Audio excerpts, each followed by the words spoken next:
महाराष्ट्र मित्रांनो, पुन्हा एकदा तुमच्यासमोर आलेला आहे DRF ब्लॉगर. आजच्या एक नवीन ब्लॉगमध्ये. आजच्या ब्लॉगमध्ये थोडा हटके होणार आहे, कारण आज पूर्ण कामं झालेली आहे. घरची पूर्ण कामं आपण स्वतः केली, कारण घरी कोणीच नव्हतं. भांडे, कपडे, काय असते ते. मित्रांनो, ऑफिसकडे आलो. आता ऑफिसची चाबी आहे, लॉक ओपन करतो.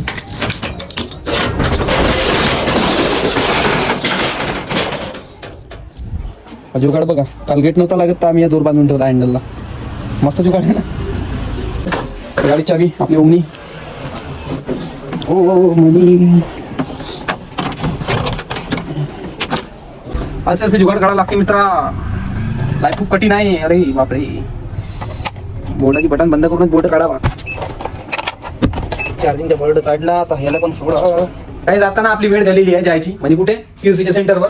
आता निघू आपण तिकडल्या साईडला म्हणजे थोडासा कॉम्प्लेंट पाहिलेच पाहिजे होता यार. साला हात नाही पुरत. गाईज, हा आमचं सेंटर आहे. तुम्ही पाहू शकता, हा आमचं सेंटर आहे गाईज. आणि इकडे आपला रोड आहे, भंडारा रोड. आणि मला इथून आता लिफ्ट मागून जायचं आहे. आता एका हात देतो आणि बघतो कधीपर्यंत लिफ्ट भेटते की नाही भेटत नाही यार. गाईज, लिफ्ट भेटलेली आहे. भाऊ थांबला आपल्यासाठी. गाईज, लिफ्ट मागून घरी जायचं स्वप्न पाहत होतो. रस्ता तर संपला नाही, पण लिफ्ट ज्याने दिली त्याची माणुसकी संपून गेली. मला अर्ध्या रस्त्यात थांबवला आणि बस आता इथून पायी चाललो घरी. तर गाईज, तुम्ही पाहू शकता, एक ब्लॉगर आपल्यासाठी थांबलाय लिफ्ट द्यायला. अजून अर्ध्या दुसरी लिफ्ट भेटली अजून एक. म्युझिक